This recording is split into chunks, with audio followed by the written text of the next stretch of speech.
Pleased to have you here tonight, and extremely pleased to have Kathy M. Kaplan, our highlight speaker, Jill Arnold-Bull, our other speaker, and myself to talk about collecting. So let me introduce Kathy and Jill, and then we can begin. Kathy is a partner of Sidley Austin, an international law firm with over 1,800 lawyers, a graduate of Yale and Columbia Law School.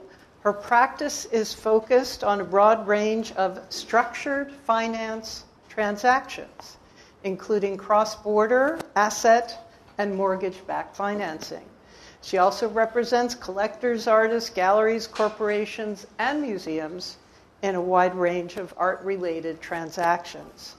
She's the chair of the Board of Trustees of the Aperture Foundation, serves on the Board of Directors of Her Justice, the Photography Committee at the Whitney Museum, the Board of Visitors at Columbia Law School, and is a member of the Advisory Board for the Columbia Law School Center on Global Legal Transformation. I should probably add that though Kathy and I share a surname, our relationship is photographic, though we also share a love of our canine companions. Our other speaker, Jill Arnold-Bull, is a senior vice president with U Wood, Inc., where she manages the fine art department in the U.S. She is a member of the Board of Trustees for the National Museum of Mexican Art and on the advisory board for the Appraisers Association of America. A frequent lecturer and writer on photography and the art market, she has participated most recently on panels at APAD, Expo Chicago, and lectures at Christie's, Sotheby's, and NYU. So tonight, the way we're going to work is Kathy is going to speak about collecting, then we'll have a short dialogue amongst ourselves, and then we'll open it up to a question and answer period. So with that, please join me in welcoming the powerhouse of the photo world, Kathy M. Kaplan. Thank you. Hi, can you all hear me? Is that good? Okay. Well, I said when I walked into Dale that I usually never write notes down. But when I thought of covering collecting and photography in 15 minutes, I thought I better have some notes, or I could either drift off into a tangent or talk about many things that interest me. And there are many things in the collecting world that interest me, including the psychology of collecting, which we were having a whole discussion of when I first came in. But I must admit, I have always collected. And that could range from the cheap little penny jars that I had when I was a kid to myriad collections. And as we will discuss as I go through, I mean, there was the Hawaiian period, so I now have don't laugh, I have a Hawaiian pinball machine from the 40s, 2 vintage jukeboxes, and many suites of rattan furniture, if anybody would like to buy them. So collecting is very much in my blood, and when people ask me, I say I collect because I have to. That it just, when I get into whatever it is that I'm into, I obsess about it, I read about it, I study it, I acquire it, and then it passes, and I move on to the next thing. Photography, amazingly, has lasted, as I will talk about, 20 years, so there must perhaps be a deeper connection there. But my impetus, and this is true if you've seen, for those who've seen my collection, is photographs, the objects I collect, connect me to people, connect me to history, it's all rooted in people, and the stories the photographs tell to me. I tend to collect, and I'll talk a little more about this later, representational photography, although as anybody, when you make a rule, then I could point to a large, completely abstract work in the apartment. But I have always, and I tend to collect work that is by and about women. For me, a lot of my collecting is grounded in my own experience as a woman, how women are perceived by the camera, perceives themselves in front of the camera, how women photograph other women, and how men photograph women. So that if there is a theme amidst my collecting, that is the theme. And for me, when I first walked in, Dale said, will you tell people about the kinds of things, how did you study and learn to be a collector?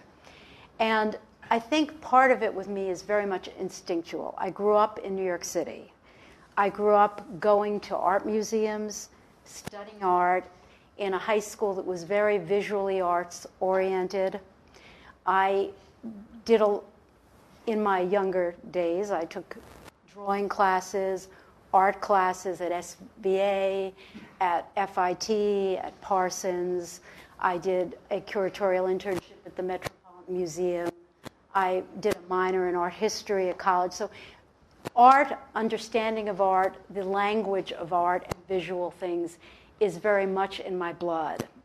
And we talked about when you collect, one of the things that I think is really important is to understand the context of the things that you're looking at. So I was lucky in that I grew up with that kind of education. And as I said to Dale, when people say, how do you start? You live in New York. There is no better way to learn about art, photography, I don't care what it is, than living here. Because what you have, putting aside what you can look at on the internet, the opportunities to wander in and out of galleries, museums, art fairs, auction houses. I tell people one of the best educations is to go to auction houses before an auction. You don't have to be interested in buying. There's not an admission tag at the door. You go in and you look. And you go to all of them and you look. And you look at the catalogs, and you look at the prices, and you look at the provenance, and you look at the condition, and you can touch the objects. You have an amazing school to study. Now, another thing about my collecting, and we'll talk a little later, and I would love to have questions, and many of you who I know in the audience collect to varying degrees. But I tend not to collect to store. Many people, have large warehouses, they put their things in. I actually don't like that. I like to live with the things I collect, and I like to see them. And at a certain point, I like to, if it really becomes something that just takes up space, get rid of it. And there, too, we will talk about the monetary aspects. That will be a dialogue we'll have of collecting, insuring. There are many ways to get rid of what you own, whether it's selling, auctioning, selling through dealers, auctioning, donating to charity auctions, of which there are many. So you don't have to, if things are no longer something you want to live with, don't keep it. Having things, again, unless you're building a collection to give to a museum, there's no need to have stuff that you can't enjoy. So my first topic that I want to hit was why I collect. The second is, what do I collect? And again, as I said, I've collected many things. I started actually with collecting things that were very much women's art, quilts. I collected textiles, and I also have a very strong penchant for functional art. So I collected porcelain, and still do, porcelain, ceramics, china, and glass. And I love things and I've also collected posters and advertising art. Because again, part of what I'm interested in are things that either advertise things that we use or things that we use in our daily life. And with the quilts, I was also moved by the fact that they're amazing pieces of art that were handmade by women. In context when women's art was not really widely accepted, when women painters were more of a rarity, and women weren't showing major artworks in museums, there were these amazing, creative, exciting works being created by women. I also collected Clarice Cliff pottery, Shelley pottery, and where women were very dominant forces in either the actual design or in the handwork that went into the making of the artwork. When did I switch to photography? Probably over 20 years ago. And again, I'd always been interested. I always had, I tell people I had some great German surrealist photographs in poster form in my office starting back 35 years ago. And I had Auger posters hanging everywhere, also when I was in college, actually. So these were things that were very much in my visual language. But I probably started partially because I was running out of room to store quilts. And photographs were a little flatter, and for a long time were stuck under the bed in my own rather arcane filing system. I've gotten rid of most of the quilts. Actually, I just had somebody take away the last 10 that I, for years, hadn't been able to part with. I finally decided that they were better off being shown on somebody's bed or in a museum than sitting in my closet. But so I started photography about 20 years ago, and I naturally gravitated, again, towards something that interested me a great deal growing up in the 60s and 70s, which is images of women and changing images of women in fashion magazines. I grew up very much reading Glamour, Mademoiselle, 17, waiting just with bated breath for those September college issues where all the latest fashions, and very much was interested in the depictions of women and how they affected women's views of themselves and how the photographers created images for all of us of women. So the first thing I looked at was fashion photography, and the first photographs I bought were kind of an oddball auction by Paper Magazine of leftover photographs. And to be honest, I can't remember the exact year because the catalog was in my office at the World Trade Center, so long lost to history. And I have tried to Google and figure out when the auction was, and I can't quite get it, but it was probably the early 90s. And I bought some really weird, unknown photographs that I just loved and adored and still have. And it got me very interested in fashion photography, and I started doing what I will always do when I'm interested, buy every book available on the topic. At that time you couldn't do the internet, which would have been the first port of call, and then read them, study them, and see what appealed to me. And looking through the books on fashion photography, I got really interested in some of the early female fashion photographers and fixated on Louise Dahl-Wolff, and went to Shawn Gallery, which had lots of fashion photography. And so my first, what I'd call, quote, serious purchases were Louise Dahl-Wolff photos. She's somebody I still buy these days. I think she's an amazing photographer. And then, as with everything, when you start looking and start getting into something, you see more and more things that interest you. And I started buying other fashion photographs and started moving, because rather than just by fashion, I became interested in other work that showed women, that showed people. I talk about the first Avedon photo I ever bought was what I viewed as, quote, a fashion photograph, which is the wonderful photograph of Bob Dylan on Fifth Avenue in a raincoat in the rain. And I viewed that as a fashion photograph as well, because it was very much a statement about presentation, how you present yourself, how you want to be photographed. And then morphed into doing a lot of collecting. What I tend to do is, I am not encyclopedic, and I tell, when people ask, does somebody have to get the best of anything? Well, if you're going to donate your collection to the Met, you better well have the best Picasso to show them. But if you're collecting for yourself, you collect things that engage you and interest you. And I often actually don't go for the iconic images because I feel like I've seen them too much, but I like quirky, oddball images by photographers. But I also tend to go deeply into photographers. So if I see somebody whose way of looking at the world, vision intrigues me, I will tend to end up having 5, 10, 15 works by that person because, again, it's just I feel a connection of some sort. And so there are a few artists and photographers that I tend to, again, have 20, 25 of because I relate to them. One of them is Diane Arbus. I mean, there is no photographer that I probably think of as more important to my collection than my Diane Arbus. I think I have 22 Arbuses. A lot of those are Selkirk prints, and we'll talk later about, Dale and I were having a whole dialogue about different prints and what you buy. But, and they're very much, many of them not ones you've even seen. but there are things that for different reasons, really moved me about her view, again, of people, women. I think they speak very much of the person doing the photographing, which is important. So a couple of other things before we start having a dialogue that I wanted to be sure to talk about. And as I said, one of the beauties of collecting for yourself is you have curatorial independence.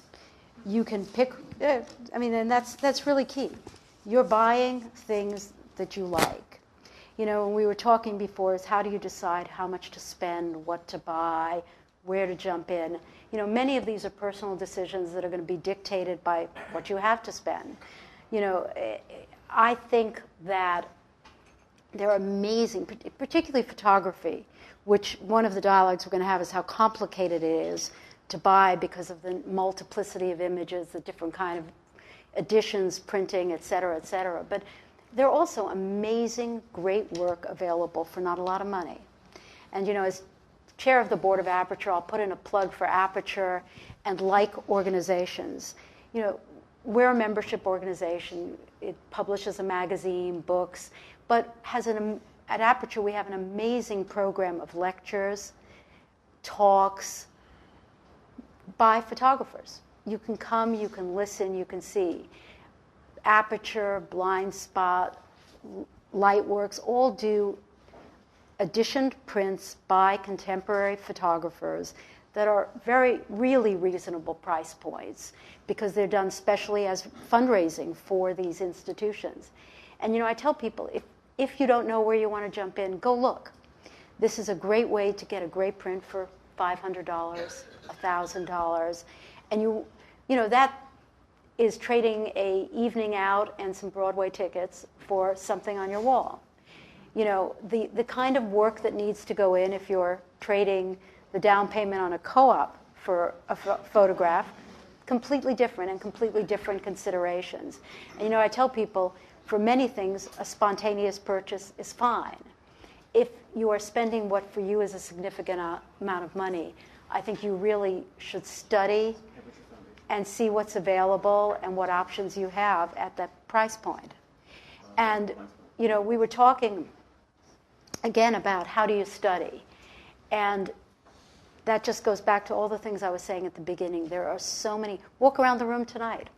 Look at the prints. Look at what's here. There are great ways to learn. Now, one of the complications, I did want to read one quote. I never do this, but I just loved it so much that I thought it really talks to what collecting is. And it was from Sam Wagstaff, who was a great collector.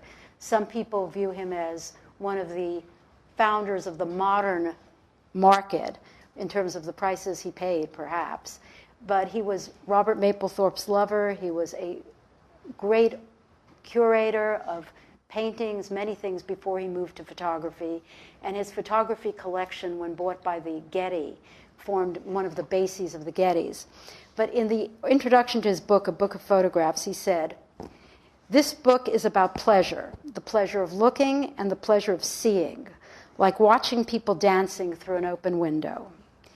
In collecting, everything done without love is lost, because there's no spark, and when there is no spark, there's no life." And I thought that's just great. You couldn't say it better about what collecting should be. Love, excitement, spark.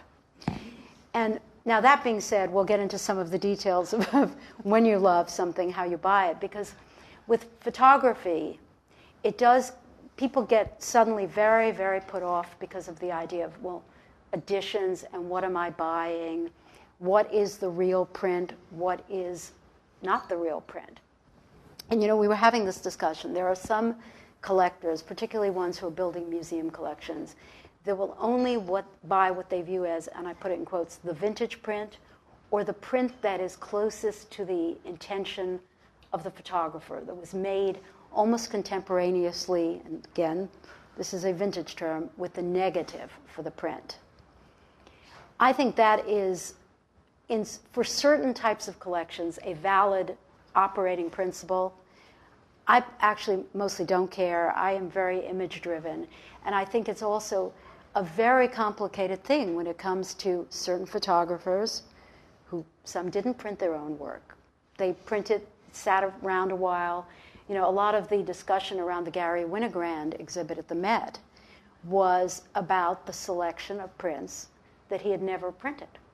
And that, I can't remember the exact number, but it was a large number of prints that were in the exhibit were things that he had taken and just maybe marked with an X, maybe not even marked with an X. So it was a curatorial decision made well after his death. There are photographers who, you know, somebody like Lee Friedlander. There are prints made early. There are prints made in the 60s, the 70s, the 80s.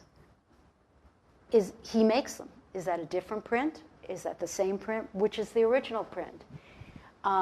Very complicated. Then there are, we were talking about color photography, which gets even more complicated because of some of the issues with early color. A lot of the color work done in the early 70s has not lasted. It's faded, so some photographers reprint their work from that period. They reprint it, maybe a different size. They might take back what you bought, an older print, and reprint it. Is it a different photograph? What is it?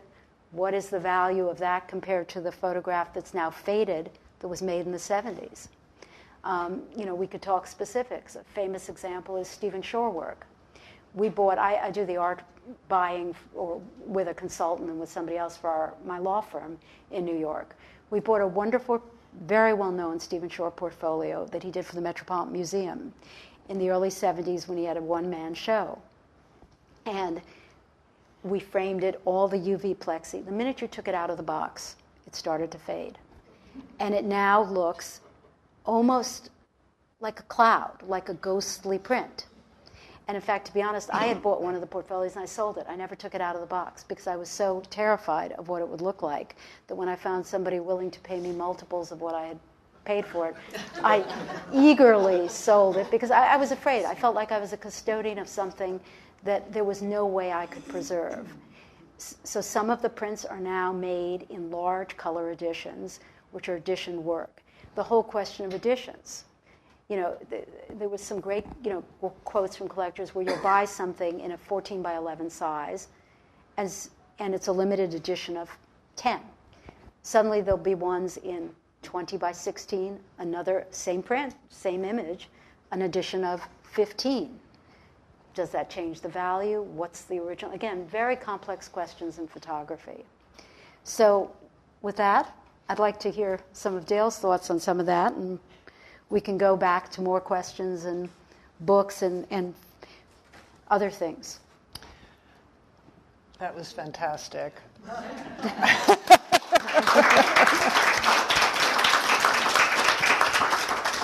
One of the reasons I invited Kathy to speak is I knew she'd do a good job, but I didn't realize she would answer all the questions that a commentator might have. With that, I'd like to just speak a little bit about the art market and what we read about, what we perceive to be the situation in the media as this kind of very stratified, very elitist environment in which if you don't have $100 million, you really can't participate.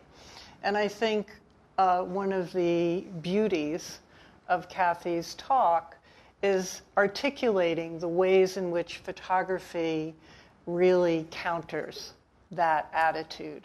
And that in a world that seems more and more driven by brand and name, that this idea of the pleasure of the image really is the operating principle for so many collectors in our field.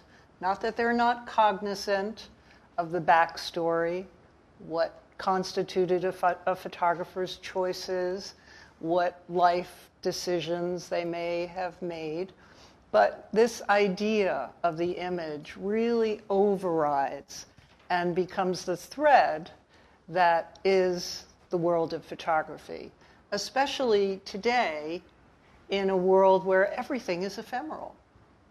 And so just this complexity that Kathy was alluding to around the idea of the vintage print and the modern print.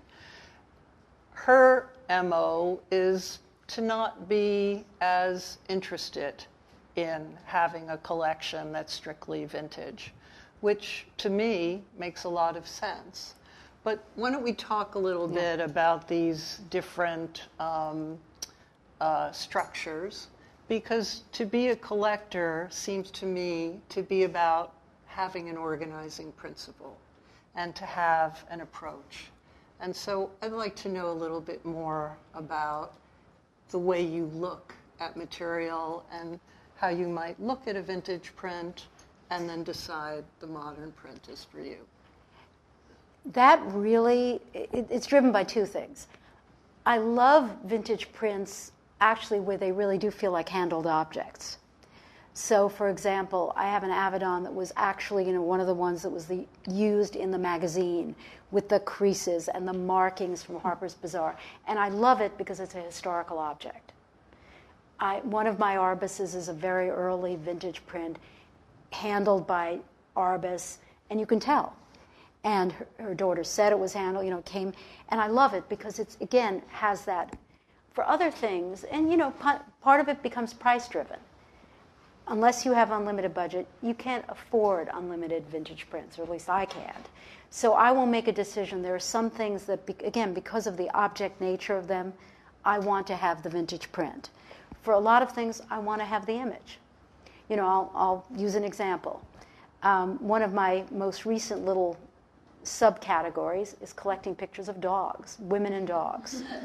As Dale said, we both have strong canine attractions. I live with 3 dogs. And so I just like images of dogs. Is that the most serious part of my collection? Some yes, some no. So I've went on a kick of buying Elliott Erwitt pictures of dogs. I didn't care if it was a vintage print. I didn't want to spend the money for a vintage print. What I wanted was a wall full of pictures of people and their dogs. And so I bought contemporary prints, and I'm perfectly happy with them. It let me have probably multiples of what I could have had if I bought one vintage. So I think a lot really, you make these decisions based on things like that. I will say I did have Elliot do a commission of my dogs. I think the other thing to bear in mind when you're looking at pictures and the walls that my marvelous staff have installed really give you an opportunity to see the subtleties of what is a silver print in the 1940s, in the 1950s, and to begin to educate your eye about these different possibilities and to see what you're drawn to. Because a lot of vintage material is very small and intimate. And if you are in a small space, that might work for you. If you're in a space where you're dealing with a different kind of real estate, that might not work for you. But I think the bottom line is to, as Kathy said, take advantage of the museum shows, the gallery shows, the auction house exhibits to really begin to see where you travel. What are you attracted to? And you may think that it's subject matter that dictates that, but often it's the tonality, it's the unspoken palette of the print. And so you have a lot of work by Arbus, a lot of work by Winogrand. What attracted you to Arbus? Because you said some very interesting things about her. With Arbus, I felt the person behind the camera. Growing up in New York, she was in New York in the 60s and 70s, and I would look at the way she looked. Again, as I started by saying, to me, the kind of art I live with has always been very much oriented by the people, the maker of the art, where I could feel the person behind the camera. And with Arbus, in everything she has photographed, and I actually tend to buy a lot of her magazine work because I really like it, and I like the way she would take subjects that she was doing portraits of, and the humanity in them to me is tremendous. And that, probably one of my favorite photos in my collection is her portrait of the Gish sisters in Central Park in their fur coats, standing next to each other. And she looked at them with such relationship warmth that's what speaks to me. I have a wonderful picture of her daughter's Halloween party. That's a more rare picture, and I love it because the love she had when she took the picture is evident. With Winogrand, who I also love and have quite a lot of too, I counter many of the reviews. I think there's a tremendous humanity in his photos and a tremendous love and warmth in the way he looked at women.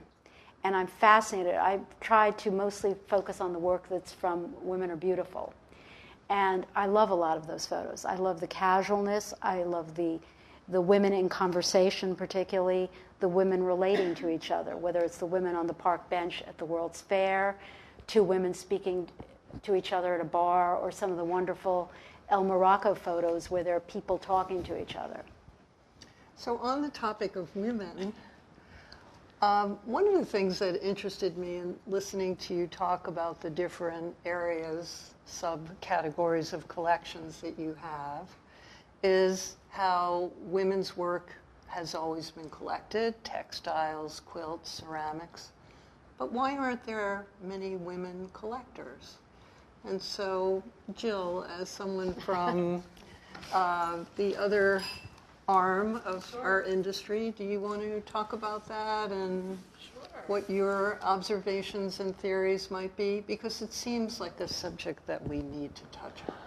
Well, I think, I'm fortunate to be here as a newer collector to the space. I've been buying photographs, maybe 2 or 3 photos a year, through the APAD fairs, through great mentoring with dealers, and obviously coming to auction.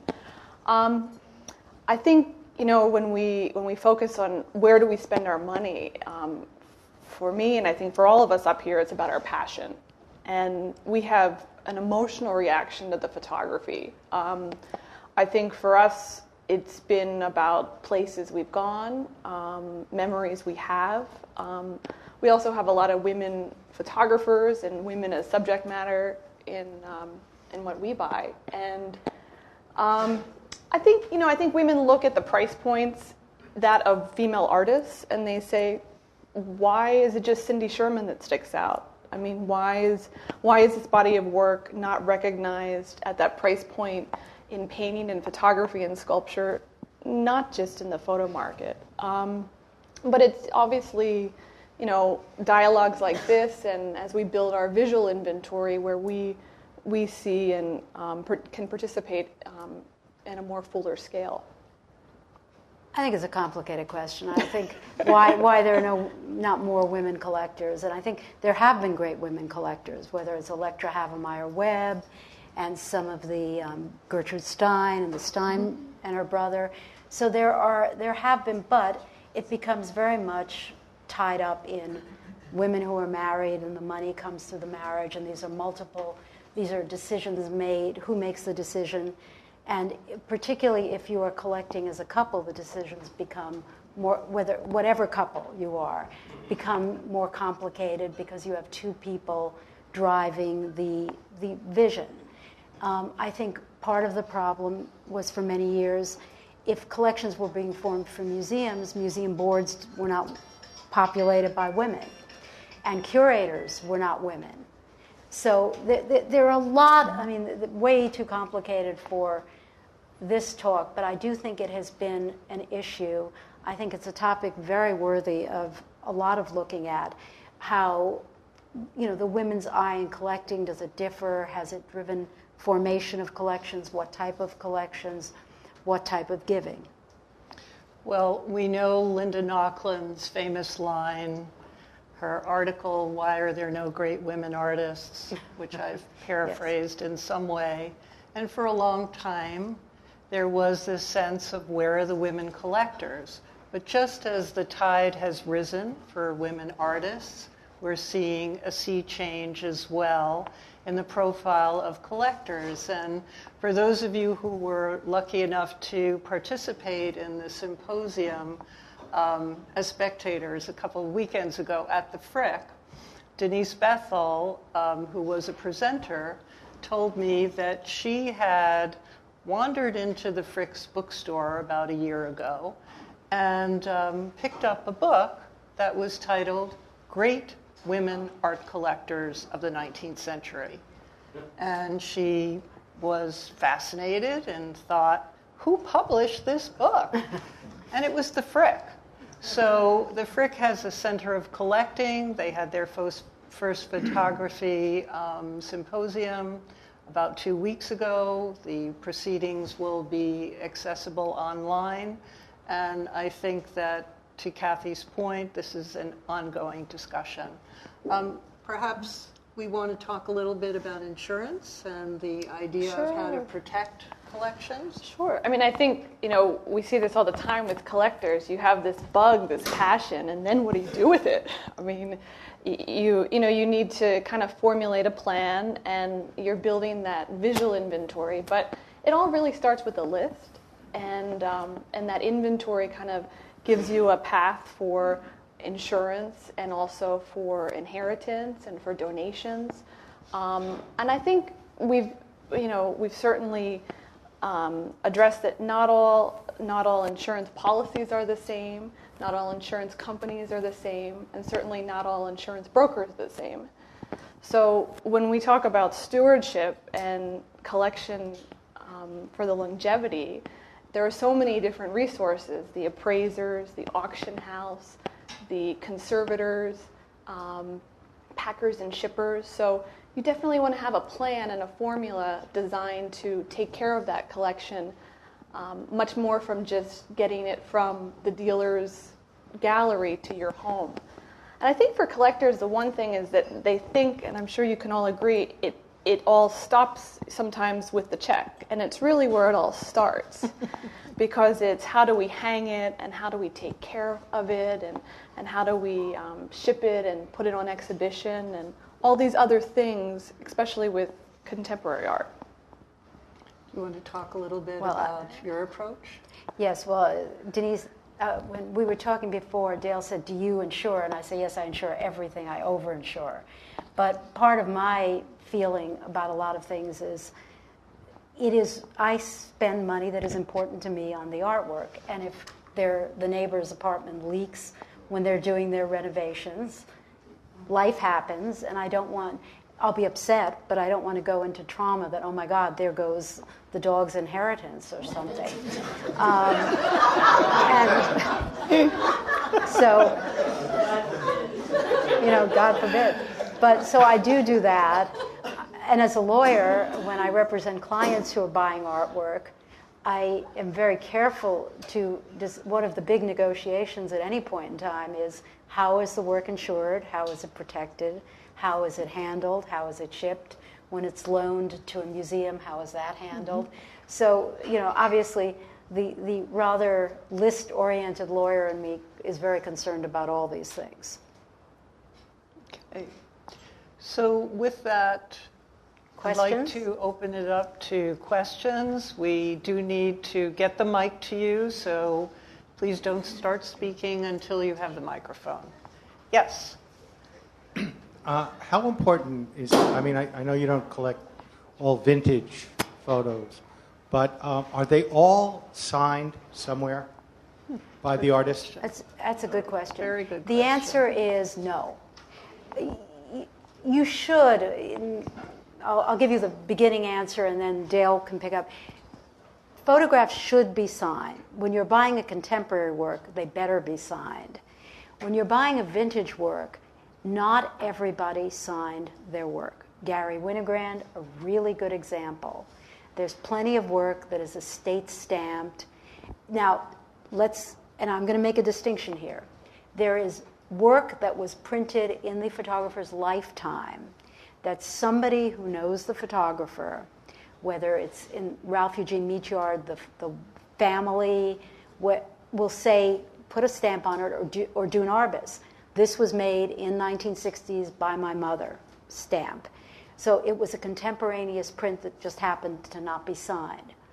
A different category are prints made by the estate, posthumous prints. And one of the issues, and I've talked a lot to photographers I know on my legal hat, saying, if you want to control the number of prints of your work produced after you die, you should specify what is going to happen in your estate work. Because estates will sometimes issue posthumous prints. They'll always be marked as posthumous prints. They'll usually have an estate stamp. But in most of those cases, unless they're editioning them, they're just turning out many posthumous prints. So that goes, it's still the same image, it may be from the same negative, but it is a different animal, and certainly for value, it's a different animal. So just to give a little context, when we're talking about the world of the photography marketplace, we're talking about one of the youngest markets, which is to say the first galleries, the first auctions dedicated to photography are about 1970, 1971. So if we compare the photo market to the print market, which is hundreds of years old, we see a very emerging kind of marketplace. And to Kathy's point, this idea of the vintage print and how photographers like Edward Weston, who imagined, who editioned his prints in the late 20s and 30s in 50. There weren't 50 people in the world who were interested in photography, even if there were 50 people in Edward Weston's own family. And so the idea that you have material that looks to be vintage, may be editioned, may be posthumous, these are really very important considerations that need to be clarified before you make a purchase. And what we saw recently with the Eggleston market and Eggleston's son, with Eggleston's permission, making these oversized digital prints, and the fallout that happened among some very important Eggleston collectors who sued, and who were not successful. No, but they sued Eggleston, the gallery, and auction house for producing them, saying we bought vintage 11 by 14 prints, and now they're these 20 by, not 20, they were about 60 by 60 prints of the same image. And they did not win the lawsuit. Mm-hmm. So understanding what's available, but I think looking at material with the prism of what am I attracted to, and then educating yourself and deciding from a market perspective, is this a good purchase? Another question, thank you. How much information is available from auction houses as opposed to private dealers when you're trying to kind of, educate yourself? So in other words, if I see something on the wall here and I ask one of your staff, will I learn more than what's printed in the book? Absolutely. My staff is amazing. And you can also handle, again, one of the points I make about, you can handle all this material. You can look at it. Obviously it's carefully handled. Right. But you can really look. You can see what's on the back. But I think that's a very excellent question, especially as we handle material that, for example, was sold in the 1980s or the 1990s. And if we ask a collector or client, do you have the invoice for this print? What tended to be the standard for a while was not to indicate if a print was vintage or modern. And so you have a Callahan print, you have a Siskin print, and these are photographers who were very generous during their lifetime. They were the first faculty members associated at RISD in Chicago. They gifted prints, they donated prints, and guess what? It can really be complicated to try and determine, this is a 55 negative. Was this print done in the 60s? Was it done in the 70s? And so in our auction catalogs, we provide a lot of information.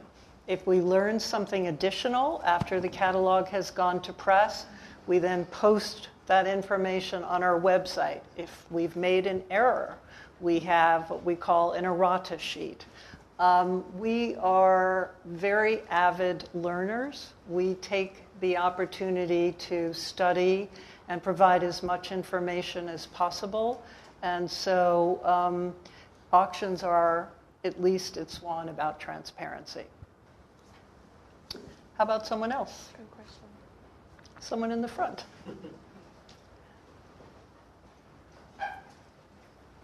Thank you. So maybe just to go back to insurance for a minute. So you commented on, the art of collecting photography, and that you perhaps that hasn't been a collection that is mature as some other types of art. And of course, when you get into an insurance situation, you're trying to deal with appropriate valuation, and that's appraised value typically. So, with all of the discussions around vintage and prints, are there any recommendations or rules of thumb for ensuring that your photography collection is currently valued in terms of the way? No, it's a good question. I would say most insurance companies, when you're working with a specialty carrier, will require documentation when the object is over $100,000. And that valuation should be done every 3 to 5 years. But we also have the advantage of working with the dealers and the auction market and the resources. When we talk about things going up for auction, it's very different than an insurance value. It's something that's going to happen one moment in time. So we can go to the resources of the dealers and the experts, but I would say the market every 3 to 5 years is the rule of thumb for appraisals, and that formal documentation is really required over 100,000. And how do you deal with this idea of an artwork being overinsured? I'm dealing with it now. That was the topic today. There's a couple things. When we work with specialty insurance markets, we use ArtNet as a resource. And then we look to appraisals, and the appraisals need to have comparables. There's a very different valuation method for appraisals for insurance versus estate versus donation. So we first need to make sure we're using the right valuation when we approach this. Quite often when you're looking at an estate value, you're looking at a lower value, and insurance, you're looking at a higher value. So we need to make sure we have the right barometer. And then we call in the experts, and those experts are third-party resources. So in this case, the insurance company or the insurance broker wouldn't tell you the value and give you the premium. It would be a conflict of interest. So we rely on the experts to make some decisions, and that data that they use are those comparables, like, kind, and quality material. Sounds good. Anybody else? Well then, with that, we will conclude our presentation and invite you to enjoy another drink, speak Great. with our esteemed panelists. Thank you, Kathy. Thank you so much.